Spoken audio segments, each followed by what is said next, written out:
Welcome to Chat with Nat, Conversations That Count, the podcast where real conversations meet real life. I'm your host, Natalie Keim, an entrepreneur, financial professional, caregiver, and advocate for living fully. This show dives into the stories and strategies that shape who we are and how we thrive. Sometimes survival is just the beginning. And last week, we heard Lindsay Stadel's raw, powerful story of surviving her suicide attempt and the moment that changed everything. Today, we're continuing that story, but this time it's about what came after, the rebuilding, the marriage that grew stronger, the businesses she and her husband Tim created, faith and purpose that took root from pain. If you've ever wondered how to turn heartbreak into hope, this episode will show you what thriving really looks like together. I'm going to go ahead because we're referencing suicide. We're not going into the details the same way we did last week's episode, but I'm going to go ahead and read a trigger warning here. So if that is something that's sensitive to you, please skip to other episodes. But before we begin, again, this episode contains discussion of suicide, mental health struggles, and recovery. Listener discretion is advised. If you or someone you know is struggling, please reach out for help. In the United States, you can call 988 to reach Suicide and Crisis Lifeline for free, confidential support 24/7. As always, I'm going to kick off this episode with a money tip of the week, and it is invest in healing like you invest in wealth. When people think of investment, they think stocks or real estate, but healing is one of the highest ROI investments that you'll ever make. Whether it's therapy, coaching, time off, or simply rest, healing makes you more focused, more creative, and more grateful. And that's the mindset that creates lasting wealth. I'd like to reintroduce Lindsay real quickly. And Lindsay, is it Stadel or Stadel? Stadel. Stadel. My bad. Lindsay Stadel is a devoted wife, mother, grandmother, and multiple business entrepreneur. She runs 4 thriving companies: Stadel Farms Inc, S Harvesting LLC, Flint Hills Transport LLC, and TLS Logistics LLC, alongside her husband. Beyond their success in business, Lindsay's true mission is in mental health advocacy. Driven by her personal experience with suicide and recovery, through her writing, speaking, and leadership, she inspires others to choose life, faith, and purpose every single day. In this part 2, Lindsay shares how she and her husband rebuilt their marriage, actually got married after this, built their marriage, grew faith, a family, and amazing businesses after their darkest moment. We'll explore how surviving didn't just give her a second chance, it gave them both a new mission and a sharper purpose and vision that's changing lives. Lindsay, welcome back to the show. It's so great to have you here again. Thank you. I'm glad to be here again. Are you in Missouri? Kansas. Okay. And I think we started off before I hit record. It's cold up there, right? You said it's not going to be above 60 for a little while? Yeah, I believe so. We're getting down. Yesterday morning, it was below freezing. Oh, yeah, I'm not ready for that. It was 29. I mentioned to Lindsay also that this week in Texas is like my heater's on in the morning, my AC's on in the afternoon.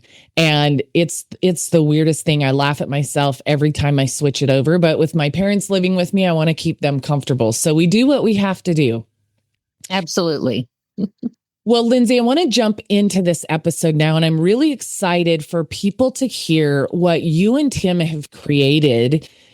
You know, we talked about your suicide attempt. We talked about the details of that. And if you haven't listened to last week's episode, please go back and listen to it. It's a very emotional story, but I think it's a message that's so important for anyone that struggles. It's not about have you been a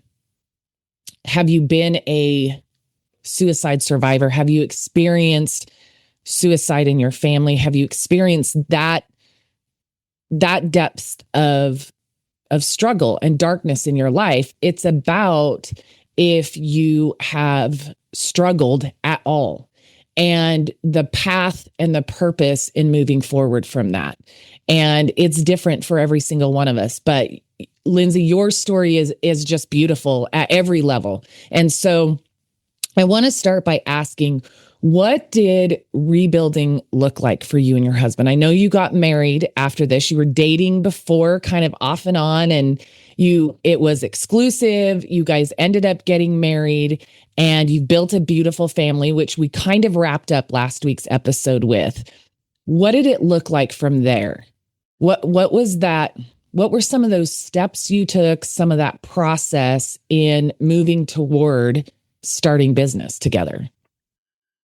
It was very difficult. I had to get mentally healthy before we could focus on creating businesses or growing businesses that were already created.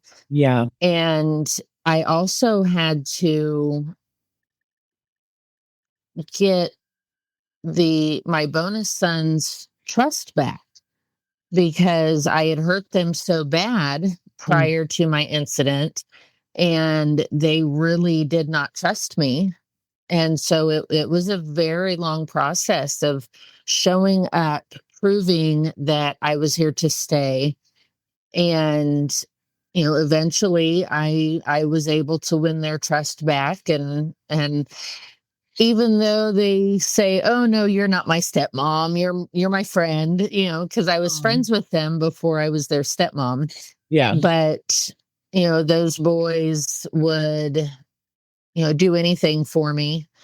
And then when they got married to their wives, I had to build trust with them because I knew their wives before my incident. And then when our first grandchild came, I really had to prove that I was mentally stable, because if I ever wanted to, take care of my grandson, I needed to make sure that his parents knew that I was okay. Yeah. And so it was a very long process. And I even had to gain back the trust of my own daughter, because we didn't speak for a couple years after the incident, texts here or there, happy birthday, happy Mother's Day, what have you. But my struggles and my incident really put my daughter in a very dark place. Yeah. And she had to go to therapy as well.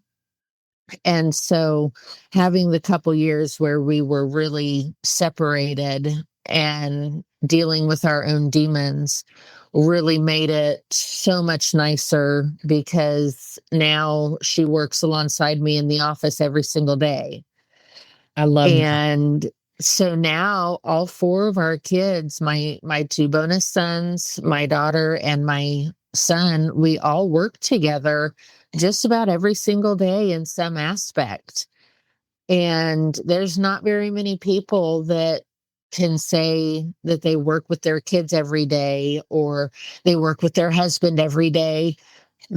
I hear a lot, "I don't understand how you can live with him and work alongside him." Yeah. But, this is the life that we chose. And I wouldn't have it any other way. I get to see my kids every day. I get to see all three of my grandkids almost every single day. And it's gotten to the point now that, I can have all three grandkids. Yes, I am a one-armed woman taking care of three grandkids, two in diapers, but sorry, my dog. It's absolutely amazing to be able to have all three of them together. Yeah. And so mentally, I'm the healthiest that I've ever been in my entire life. Lindsay, I think that's such an important thing to say. And gosh, there was so much, even in just that couple of minutes of what you just shared, that you had to do your own work for yourself first. And Then you had to take on the battle or the climb back to trust in every important relationship in your life. And so while you focused on you first, yes, there still had to be strength and continuing focus and growth for yourself as you're tackling that with your loved ones too, to remember to be able to separate that healing for you and the healing that they needed as well, that had to come from you. So here you are healing yourself, but you've also got to be able to give space and give time and give effort and communication as you're healing to other people who are also healing alongside you. And I think, I sat there as you were saying that and I thought to myself, I remember from last week's episode, you said that there is a chunk of time that you don't remember when the incident happened. But what you do remember is that before that, feeling like you'd failed yourself. You had failed everybody who cared about you. You had failed your community. You'd hurt people. And there was this feeling of everybody would be better off if I wasn't here. And so what I see in your story, what you guys have built, what you've overcome is, and I'm not surprised, because you guys have taken every single step that you've had. You've done the work. You've sat in the hard conversations. You've made space for each and every one of them and their feelings and the timeline that they needed, that you guys now have built back to a place where every component of your life is intertwined. Your businesses, your daily life, your family, being a grandma, it's all done together. And I think it's beautiful because what you thought was so far broken and separated before is now this beautiful, connected. I think about, and I don't remember if I talked about this last week's episode or not, but the Japanese idea of kintsugi. Are you familiar with that? No, I'm not. So they will take pottery that's broken and they will put it back together, but they mend it back together with gold in between. And so you get this finished product again, but it has all these veins and lines where all the cracks and broken pieces came apart, filled by gold, therefore making the piece more valuable after it broke than it ever was before. And I think that your story is exactly that. A beautiful putting back together where those cracks and broken parts aren't gone. They're filled in with growth, with forgiveness, with peace, and coming back together as a family. And I just think what a beautiful, beautiful journey that you've gone on, and that each of them has gone on, because it had to be a difficult journey for them as well. But you guys are in an amazing place. And I know you talked about, Tim was there right away and he's like, I'm going to see you through this. I believe in you, all of the things.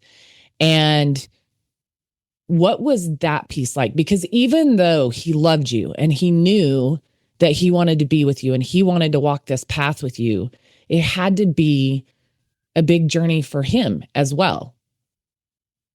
Yes, it was. I had hurt him so bad that he did not seek out like mental health therapy, but he did a bunch of things online and was able to access resources online that really helped him, because he even went through his own struggle because of what I put him through. Yeah. And, I can't imagine driving down the road. I don't have tissues right next to me. Driving down the road and having someone open the door and jump out of your vehicle.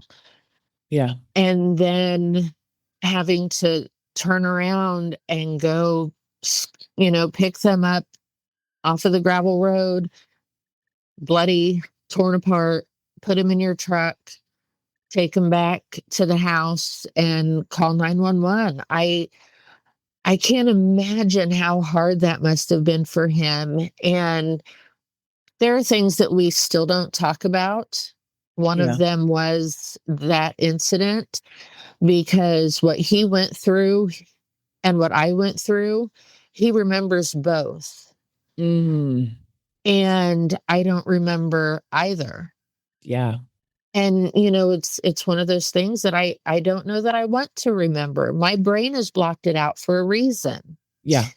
And so he didn't know if I was alive or not for 2 days after he watched me fly away in the helicopter. And then once he found out that I was alive, he tried to continue on with his daily life, taking care of the farm, taking care of, his family, being there for the boys. They, at this point, of course, they were both grown, but still having to be there for them. And so he went through a very dark place himself. Mm. And we didn't have any connections at all for almost a month. And then the day that I committed myself to the mental health facility, I got a hold of him and I told him, I just want you to be aware, I have decided to take this step. And my plan is to get healthy, I have to go through the tough conversations, Yeah. and I have to be completely raw and real and honest, because what's the point of going to therapy if you're not truthful? Yeah. That's so important. Yes. So once I got into the mental health facility, I had to fill out forms of, can anybody contact you while you're in here? And I said, no, I don't want anybody to contact me. I don't want to see anybody. I don't want to talk to anybody on the phone, none of that. And the very first day I walked in there and I sat down, and my thought was, I don't belong here. This is for crazy people. I'm not a crazy person. Mm. And then the second day I realized I do belong here, because I did go crazy and I need to fix that. But then I reached out to Tim and we talked on the phone every single day, and I invited him to come and see me. I wasn't sure if he was going to come or not. And then on that Saturday that he came and see me, I saw the pain in his eyes, and he told me how scared he was. And him coming to see me that day was the first day of our new life.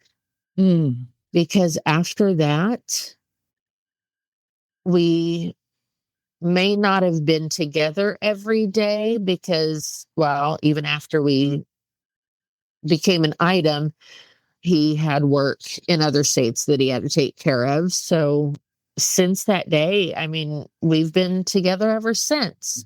And I've not faltered. I love the man. He saw me in my darkest hour, and he got me through it. And then rebuilding things after I came home was even harder, because I had to move out of the place that I was living in. Since I had gone into the facility, I had, no money. I had no job. I couldn't pay rent. So I had to get out almost, within days of getting back. And he helped me, find a new place, move into the new place. And then he moved into it with me, which was absolutely amazing, because here's this country cowboy who leaves his farmhouse that he's been in for 20 plus years and moves into this little tiny 1-bedroom apartment in the city. And it's always funny because he just looked like he didn't belong. He just looked uncomfortable. Yeah. But it's what we had to do. We had to get away from the community so we could build our relationship back. And then we moved back up here a few years later, back up here, meaning back up to the farm. We moved back a couple years later and built an amazing house. and an amazing shop that we run all four of our businesses out of. And the TLS Logistics is mine and Tim's dream. That one is our business. The other three, the boys, the family shares in it, in some aspects. Yeah. But the TLS Logistics is mine and Tim's dream. And that's something that we built exclusively together. And it's absolutely amazing now that, we're able to talk about the past. And yes, we get emotional about it, but we're able to talk about it and relive some of the moments, because there might be something that we're going through. Maybe we're not getting along and he's starting to worry. Well, is she going to backpedal and go back to what she was? Mm-hmm. So we're able to talk about that stuff. And I wasn't able to talk about my mental health before. Yeah. But that came after several years of intense therapy to get me to the point that I'm able to talk about it freely and openly. And he has stood by my side through the entire process. He came to therapy with me, a few times. And that way I had that third person when when we were talking about some of the difficult conversations that we needed to face. And now, like I said, we can talk about it openly. We have this beautiful life that I would have missed out on. Mm-hmm. And I'm sitting today with the pictures right behind me, my beautiful family that, I would have missed out on. And it makes me cry sometimes when I think about that, because being a mom, being a stepmom, being a wife, being a grandma is so much more rewarding than I ever thought possible. Yeah. Yeah. And I think, gosh, that right there, that last part you said, just so absolutely beautiful. And I think, lends back to the work that you've done and the lens now that you look at life through because of that healing. That lens changed for you. And I think it's so important to touch, really quickly before we kind of go in and talk a little bit more about the businesses and things that you guys are doing and building together as a couple and as a family, is that there's space for those hard conversations, because the things from our past that hurt us, or choices we made that hurt others, or the combination of both, they don't go away, right? Going through that healing process and coming out the other side, being able to look at the world differently, doesn't erase what was. And I think where you were talking about that you still have those hard conversations. And you also highlighted the fact that for Tim, there's still some worry from time to time, which makes sense. And likely there always will be. And I hope that the listeners who maybe have navigated through something similar, or just a really difficult time where maybe whatever kinds of things have happened that have broken trust, or both broken faith in people, or made you think things were coming to an end that somehow have rebuilt, there will always be, I think, seeds of that fear for the relationship, for the health of the people involved, physically, mentally, in every direction. And that's why it's so important to get to a place where you can and continue to have those hard conversations that help continue to build that trust, and maybe minimize that seed of worry a little bit more each and every time. But you acknowledge the fact that that's still there, and you don't begrudge the fact that it comes up. You recognize that it's valid. You recognize that there's conversations that need to happen. And so you continue to navigate those together, where I think a lot of people, and I'll speak about myself in the past when things have been hard, I sweep that crap under a rug so fast right? I dealt with it in the moment, right? That initial Mhm. whatever I had to deal with, and I got through somehow to the other side of whatever it was. But in getting to the other side, I would do that by sweeping it under the rug and then replacing it with other things that maybe kept me busy or helped me to find joy in other areas, which are healthy things, but that those things staying under the rug are not. And it wasn't until I was in my mid to late 40s that I went through a journey because of something that had happened in my life. And I went back and revisited all of the things. For the first time, I sat in all of the mess. And, I'm Christian. I gave that stuff to God. I screamed and yelled and kicked like a 2-year-old on my living room floor more than once. But I refused to sweep something else under the rug and keep moving on as if it didn't happen, because I was at a point where I could see the detriment still from some of those things, even though I'd created great things afterwards. And I had learned a lot of things for the process. Because I never really faced them, they still just stayed there. They were always right here in the back of my mind. And when I would start to struggle, I would revisit some of those things. And so I think it's really important that you touched on the fact that you guys not only had the really, really hard conversations in the process of building back and building forward like you have, but you continue to have them. You continue to address concerns and questions, and you continue to allow those conversations to keep you guys intertwined really closely, which I think is important. And so I love that. And Lindsay, I'm so grateful for your vulnerability in last week's episode and this week's episode as well. I want to ask a little bit about, so you said there were businesses that existed. So what businesses existed before, and what businesses have you created together? Okay. Yeah. Stadel Farms is in its fifth generation.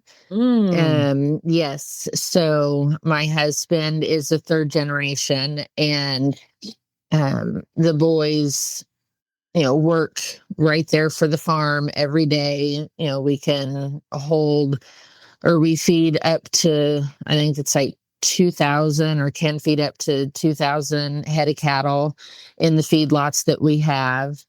And it's really nice because both of the boys have their own houses on the farm.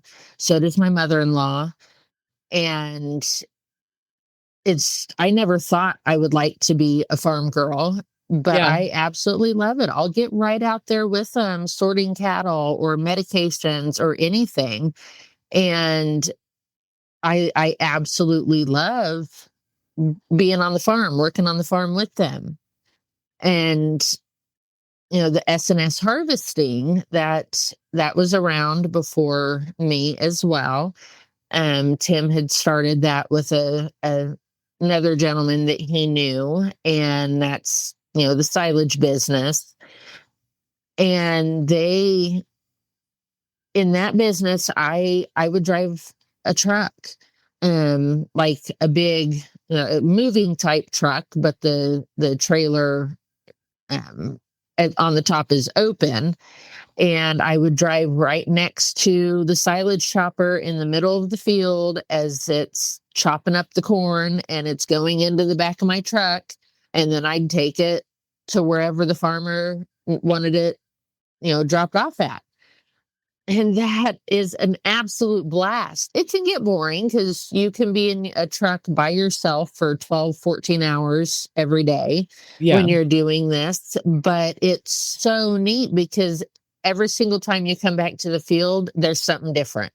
Mm, And there's breakdowns, and there's times that you have to get out of the truck and pull the corn or whatever they're chopping, pull it out of the head because it got stuck, or it is detecting metal. And it's hot during the summer. There's been several times where the temperature alone was 110, 115 when they were down in Texas. And so it gets very hot sometimes, and Yeah. the air conditioners have a hard time keeping up. But yeah, those two were around before I came into the picture. And then in 2020, we decided we wanted to start an over the road trucking company. And so that's when Flint Hills came about. And we started it originally so we could haul cattle. But then we decided we were going to haul different commodities, corn, beans, whatever. And when it started in 2020, we had one employee, one truck, one trailer. Mm. And then by 2023, we had 13 employees, 13 trucks, 13 trailers. So it grew, and it grew fast. Yeah. And it's so fun getting out onto these load boards and trying to find loads for our drivers to keep them out over the road, because that's their livelihood. If I can't find a load for one of my drivers, then they're not making money. Right. And so it's a lot of fun trying to find those loads, and trying, when the broker gives you the rate, you barter back and forth until you come to an agreeable rate that the truck will get paid for hauling that load. So that is a lot of fun. And then because I was doing that for our guys, we decided that, well, what if we started a commodity brokering business? That way, I mean, I'm in the office all day, every day anyways. So Yeah. why not create a business that has no overhead? Because all I have to do is get these loads for outside truck drivers that are not our employees. And that's where TLS Logistics came into play. I took an online course for being a freight commodity broker. And that's when my daughter came to work for us. So, the two older boys, Eric and Jason, they've worked on the farm their whole lives. And then Cassidy came to start working for us when we started TLS. And then Kyle, he's only 16, so he's not really working for us full time right now. And I don't know that he will, because he's really not much of an outdoorsy kid. Yeah. He's got some other dreams. He does. But he does help. He'll come, and he doesn't help the guys in the shop or in the field or anything like that, but he will come and help Cassidy and I in the office. Awesome. And so that's really awesome that the four businesses, we provide for not only our families, but we have all these other employees that are dependent on our businesses that we provide, financial, support for. And it's an absolute blast. The employees have become family. And, instead of referring to one of our employees, his name is Luke, he's one of our best friends. I mean, he's just a few years younger than me, but he's still one of my kids. All of the employees, no matter what their age, they're one of my kids. Yeah. But the grandkids call him Uncle Luke because he is both of the boys' best friend. And, it's absolutely amazing seeing the grandkids just light up when they see him. Oh, Uncle Luke. And he's a single man, and I think he's going to be a bachelor his whole life, but he absolutely loves those kids. And it's so much fun to see them interacting. And it's fun to see all of the employees interacting with the grandkids. So with those two businesses that I have helped grow, because S Harvesting was just local in Kansas in our community. And since then, now we're down into Texas and Oklahoma. And I mean, You need to Dalhart, come down. Texas. You need to come down here to Texas with them sometime. They can drop you off and we can hang out for a couple days. Yeah, I know. If we'd have known each other last summer, I would have been able to do that because I was driving to Texas every other week Oh my during the gosh. summer. I need to come up But there and see your farm too and see what you guys have created. I would love that at some point. So I need to put that on my yes, list, trip to Kansas. Then I and can I'll swing have a by. trip to Texas. Yeah, and we can maybe we can meet in the middle and hang out with Bobby and Shelly from our Moxie tribe group where we met too. Yes, They're in Missouri, right? they are in Yeah. Missouri. Yeah. That's awesome. So, okay, so I want to clarify a couple things because I understand the transport, you're moving loads across the road. And by the way, you mentioned not only have you been able to bless your family, but all the families of your employees. But then through TLS Logistics, you're blessing families that you're not immediately connected to by finding the loads and the opportunities for them to keep driving, to stay on the road and to make Correct. money and feed their family. So I think that is beautiful. Now, Stadel Farms, you said you have feedlots. So do you grow, do you have other people's cattle that come to eat on your property, or do you grow feed that you sell for other people's cattle? I know you guys have cattle yourselves as well.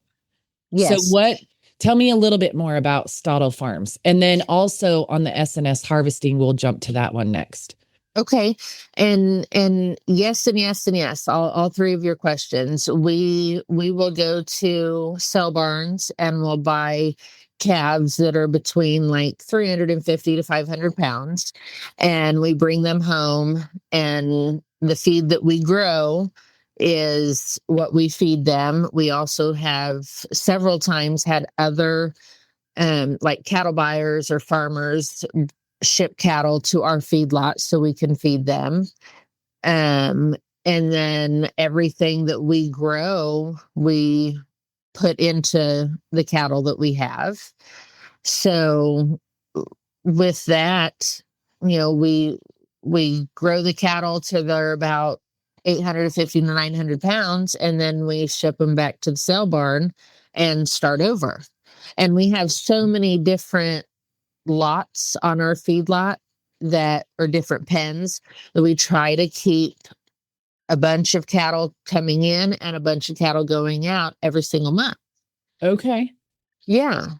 Yeah. So that just So keeps that, regenerating that process, that right. revenue, everything. I love that. Yes, exactly. Now, how many So, acres do you guys have up there? oh my goodness. We, in total, we have over, what did Tim say? Over 8,000. Okay. We are selling off quite a bit of it just because we are really starting to focus more on the trucking side versus the farm. So we're still going to have the farm. We're still going to have the same amount of cattle going through there, but we won't have like the fields that we will move cattle to for the winter. Gotcha. Yeah. So it'll be just strictly feedlot, pretty much. And then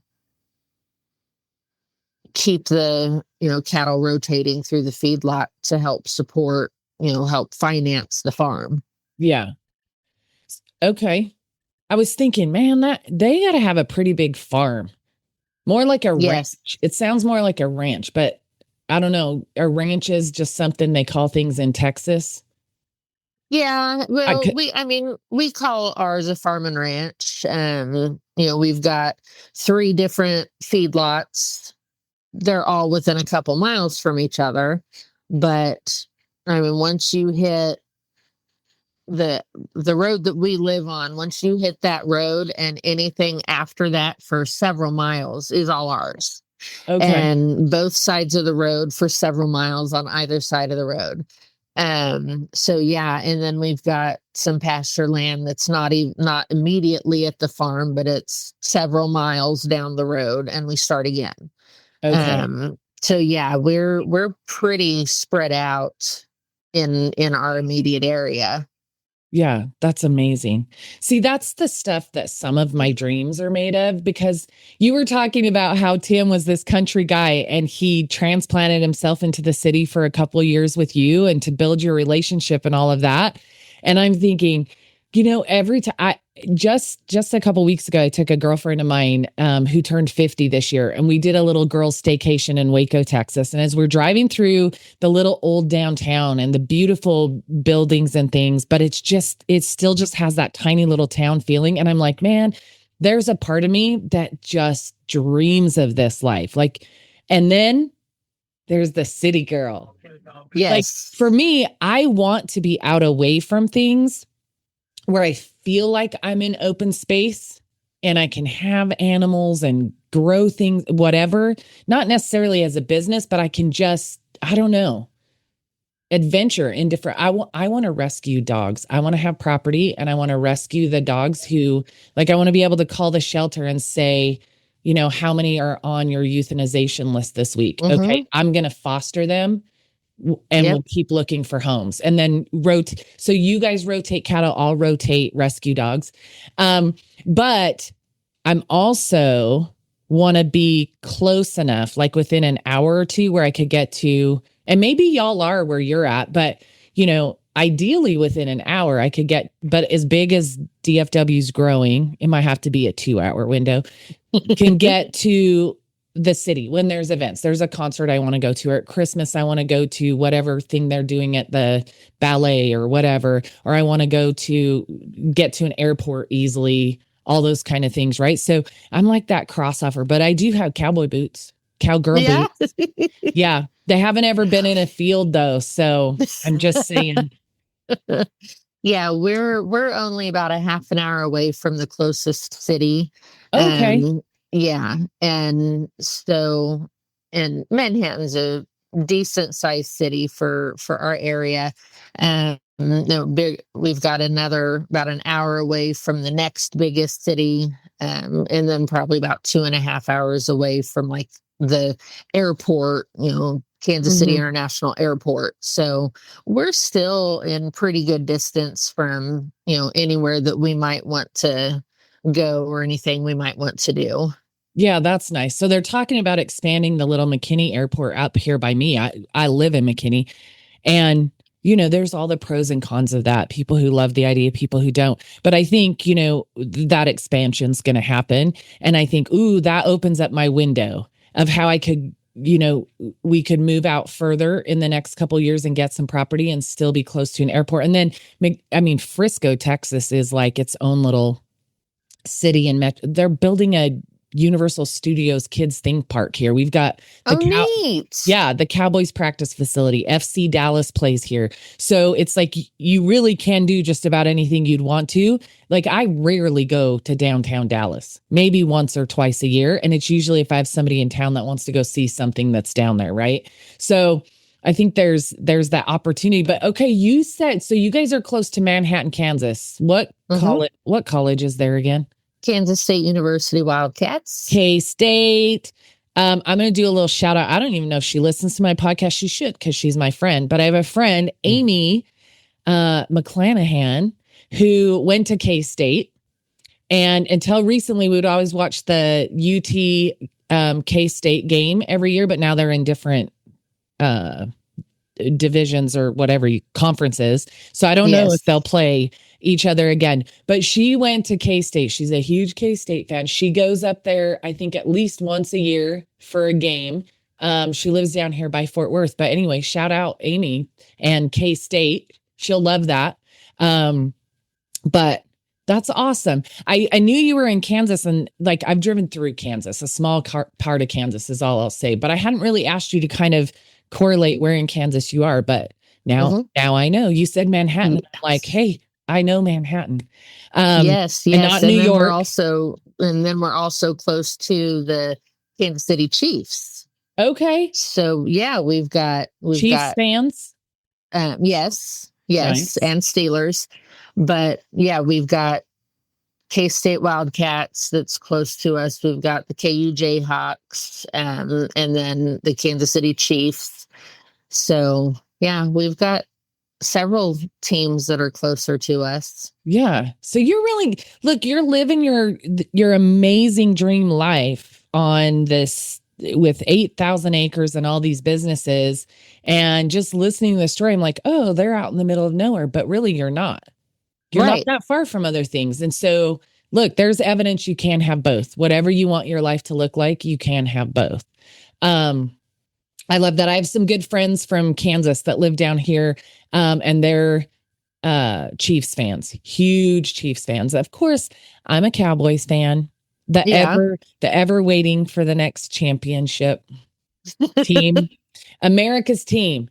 Look, America's team teaches you nothing but patience, perseverance, and faith.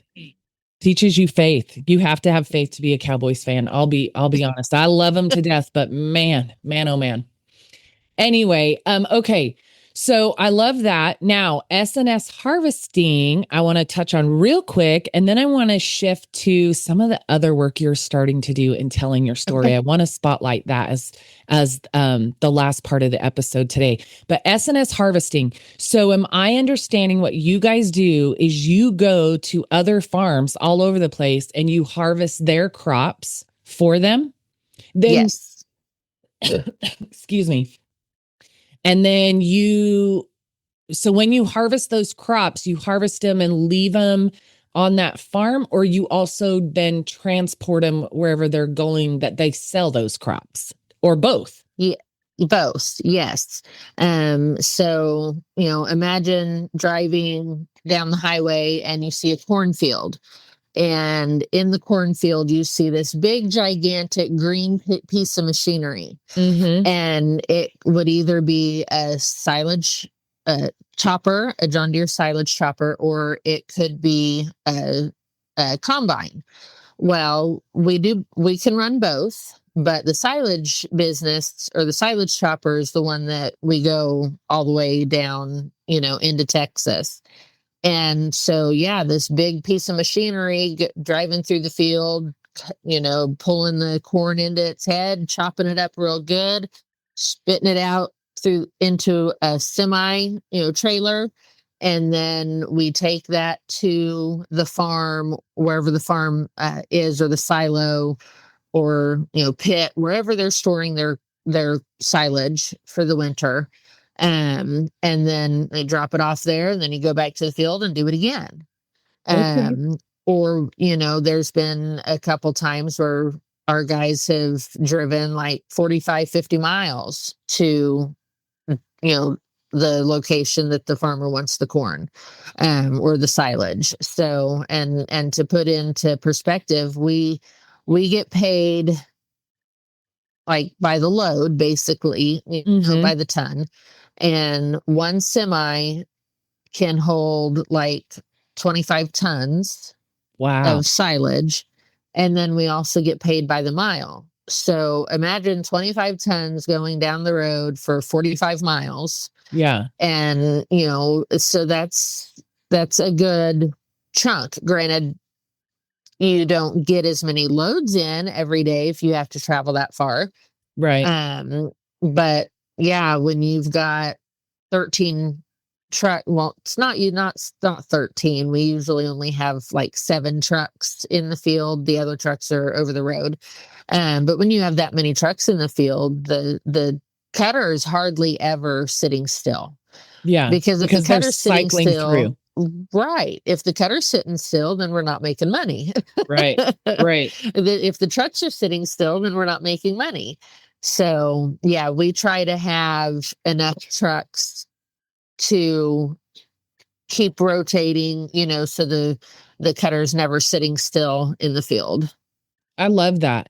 Here's the thing. First of all, y'all are in the heart of America, and you're doing the work that's at the heart of America, behind the scenes, the work that people don't see, people don't think. Most people, including myself, when I go to the grocery store and I'm getting corn, I don't think about the farmers that planted it, that grew it, that harvested it, that transported it, all the work that goes into me throwing an ear of corn on my barbecue. I never think about that. And it's not a bunch of people sitting behind a computer screen. It's people out there in the field doing real work to feed their families and to feed the rest of us. So thank you and your family for the work that you do. Corn is my favorite. So. Oh, I love corn. I absolutely love corn. My son's girlfriend, whenever she comes, they come over most of the time on Sundays for dinner. And whenever we're like, what vegetable should we make? Corn. Because when Stacy gets here, she's going to be thrilled. She loves corn. It's so cute. But I love that. Like you guys, and the other thing that I think is so cool and why I wanted to go back and touch on exactly what Stadel Farms and S Harvesting do is because you have built one thing on another, right? So you do the cattle and the feed, you do the harvesting side of farming. Then you have the transport piece that can move things, move cattle, move corn, move beans, whatever. And then you have the logistics piece off of that. Like you have stayed in your lane, but you're expanding into like you've stayed in the middle lane on the highway, but you've expanded into the 2 lanes to the right and the 2 lanes to the left to encompass everything that you can with your businesses. So you're growing, you've added these streams of income, but they all are interconnected as well. So I imagine from a business owner's perspective, that has made adding the next thing a little bit easier because it was the logical next thing to add that could integrate with something you were already doing and gave you some framework for kicking off that next business rather than like, oh, now I'm going to go over here and manufacture car parts or pens or whatever, right? You really just kind of built and expanded on what you guys already had, which is a whole different kind of a legacy too. The impact that you're making in the farming community, in your direct community, is really amazing. So I think that's awesome. Thank you. Anything else on those you want to touch on before we move on to the Lindsay piece? No, I think I'm ready to move on to the Lindsay piece. We covered it. Okay, cool. So I know, I talked about in the introduction that beyond all of these amazing businesses and your amazing family, what you guys have created, the work you've done, the healing that you guys have experienced, one of the things that you shared with me, which was really, you shared on one of our mastermind calls that really made me stop and say, I want to have Lindsay on my podcast to talk about all the things. But this thing is much more personal for you. And you did say last week that as you're stepping into sharing your story and things more, you had the conversation with every family member to make sure what were they comfortable with you doing in this area because you wanted to honor that. And they all green lighted you. So now your big focus is sharing your story in the hope that it can help somebody else in probably a myriad of different ways, but especially those who are in the middle of rebuilding themselves. You want to help those people who might be in those dark places to realize there's something beautiful on the other side of that, but especially coming out of those really dark places, rebuilding to everything that's possible. So tell the listeners a little bit more of what that looks like for you, what you are already doing in that space and what you want to be able to accomplish. Because you never know, somebody might be listening who is like, Lindsay, oh, you want to write a book? I want to step into that project with you. I have resources there. Or I know you want to get on stages. People might be listening who have opportunities to help to connect you in areas for that. So share a little bit about what I'm calling the Lindsay piece looks like. Sure. So I've already co-authored a book with 25 other authors. It's called Born to Risk, and am now an award-winning author because of that book. I never imagined that I would ever say that I am an award-winning author because, who wants to put the story of Lindsay in a book? That's my mind frame or my mindset. But my mentor, Emilio, loved my story, wanted me to be part of his project. And that's where I started was in the Born to Risk project. And since then, I have spoken at 2 different mastermind events. And I have another one coming up in December that I'll be speaking at. I've done multiple podcasts, about, I think 6 of them are published, and there's like about 6 others that still haven't been published for public yet. And then there's about 10 others that I'm going to be on over the next several months. Yeah, amazing. And there is 2 more books that I'm going to be a co-author in, and actually 3 more books that I'm going to be a co-author in. So it's really my envision of sharing my story in hopes to help one other person has really grown bigger than I thought it ever would. When I started my journey of actually sharing my story with someone outside of my family, I started that a little over a year ago. I never expected to, by March of 26, I'll have been in four books, a magazine, and multiple podcasts. Yeah. Because my mentor Emilio, he challenged me to a 30-day Facebook Live challenge. And my first question to him, as I'm laughing, I says, Emilio, who's going to listen to me talk for 30 days? Just a couple minutes, maybe 5 minutes at the most. And he says, Lindsay, it's not about your talking. It's about your message. And so that really, really stuck with me. So, the very next day, it was September 19th of 2024 when I started. And I was nervous. I was shaking. I hit live, and you could hear it in my voice how nervous I was. Yeah. And there's been a couple times that my son had to go live for me because my pain was so severe that I couldn't bring myself to go live for anybody. Yeah. So my 16-year-old son, as I'm saying this, I'm starting to have one of my pains. My 16-year-old son went live for me. And so my very first mastermind event that I spoke at was on my day 365. A full year of going live. I didn't just take the challenge and quit at 30 days. I decided that I was going to challenge myself to go for a full year because that's what Emilio did. Yeah. And I wanted to do it too. So I did. And 365, I had several, family members, friends, employees, they all sent me little videos, and I pieced them together, and I published it on who is Lindsay today versus who was Lindsay a year ago.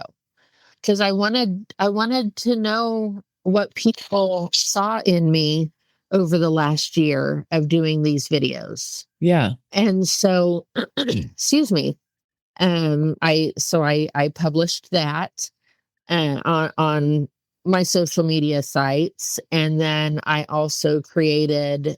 I'm supposed to be part of a documentary that's going to be released next year, but then I also created a little video myself that has a picture of me. It talks about just a little snippet. It's only like three and a half minutes long, but it talks about my journey, and it shows a picture of me in the hospital bed with the neck collar on. I was bald. They had to shave my head so they could do surgery to reattach my forehead to my face. So that was a really, that was the very next day. My incident was on September 24th of 2017. And that picture was from September 25th of 2017. So I was in the hospital on suicide watch, and one of my nieces took the picture of me because she thought that eventually I might want to see that picture.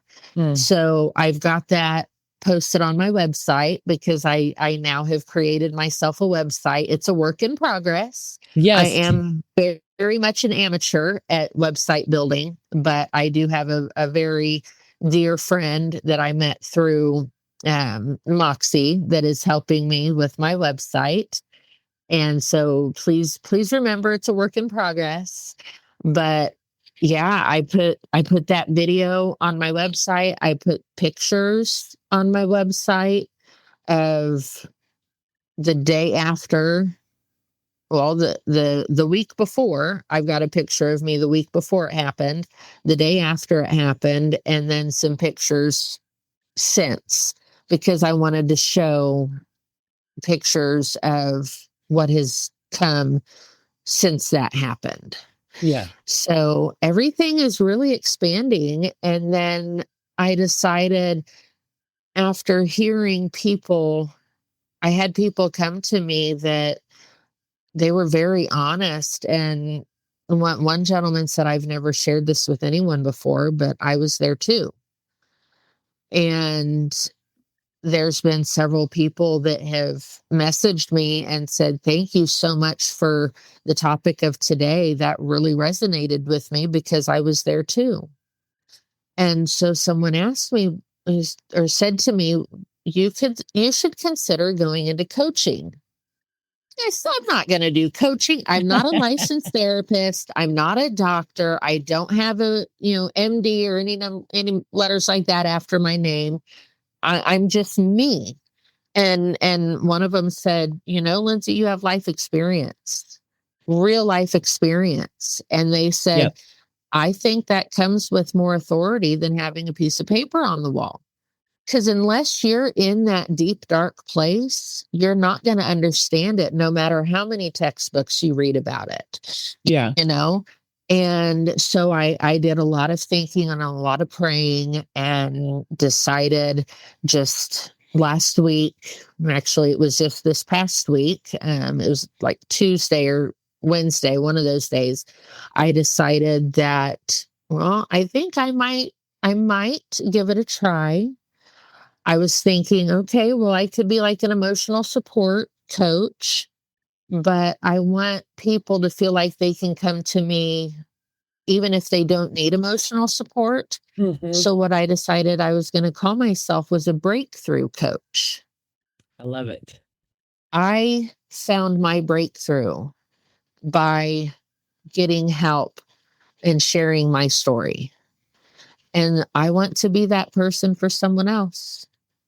So that is my newest venture. Is I've got it on my website that I'm going to do coaching, but I haven't quite stepped into it just yet. I'm still reading a lot about it and praying a lot about it and getting myself to the point that I will feel comfortable helping someone else. Yeah. Building out the framework of what that looks like. I love that. Absolutely. So, Lindsay, I want to, as we wrap up this episode, what is your website where people can see more of your story, see the pictures you talked about, and actually connect with you? My website is www.lindsaystadel.com. It's LINDSAYSTADEL, lindsaystadel.com. And from there, you can message me on my WhatsApp. You can find all of my different social media accounts that you can connect with me on. You'll see my email address, and you can also find podcasts that I've been a part of. And yeah, the video that I created that, really talks about my journey in just 3.5 minutes. I love it. So I just pulled up your website. I didn't last time we met. I wanted to finish recording your story with you first. So I'm going to spend some time on there after this and watch the video. But As I lead into closing out this episode, I want to read the quote you have on the top of your gallery of pictures. And it said, it's actually a scripture, Psalms 34:18. Whew, I've held my emotions through a lot of this conversation, but Psalms 34:18. The Lord is close to the brokenhearted and saves those who are crushed in spirit. Lindsay, I think your story is an example, 100% of that scripture, of growth, of resilience, of healing, of overcoming. You, my friend, are a superhero. You are going to change lives. And I challenge any of you who have listened to last week's episode, who have listened to or watched either of them, they will both be on YouTube as well. Reach out to Lindsay. Maybe you're not yet in a place where you're looking for coaching. You're just looking for somebody who understands or somebody who's been there. Maybe you're navigating through a difficult time with somebody else, a loved one of yours, and you're looking for maybe some insight from somebody on how to show up for them, how to hold space for them. And I think that Lindsay, gosh, your story is incredible. I'm blessed to have heard it, to know you, and to be a part of getting it out into the world. If any of you would like to connect with Lindsay, to have her, speak on a podcast, on a stage, be a part of a project you have by sharing her story, please go to her website. Again, it's lindsaystadel.com, and you can connect with her there. My hot take for this week, as I close out this episode, is just a reminder that healing isn't just personal, it's generational. When we choose to rebuild our families, our businesses, our faith, they all rise too. Lindsay's story reminds us that purpose can be born from pain, but only if we keep showing up together. My call to action for you guys, I always want you to do something to really take to the next level the message that I shared in each week's episode. And so if Lindsay's story spoke to you, please share last week and this week's episodes with somebody you know who maybe is looking for hope, who's just looking for some encouragement, or something uplifting, because Lindsay's story is all of those things. And if you're in a season of rebuilding financially, emotionally, or spiritually, please don't do it alone. Reach out, start the conversation, and let's rebuild your life and wealth with purpose. You can always connect with me. I have a ton of amazing connections and resources in all different areas that I would love to provide. But also, Lindsay, I know through her journal has a ton of connections and a ton that she can share as well. So I appreciate you guys listening this week. If you'd like more of my content, please just subscribe to Chat with Nat on Substack. And until next time, remember, focus on your 5 F's: faith, family, finance, fitness, and fun. Because the truth is, wealth begins within.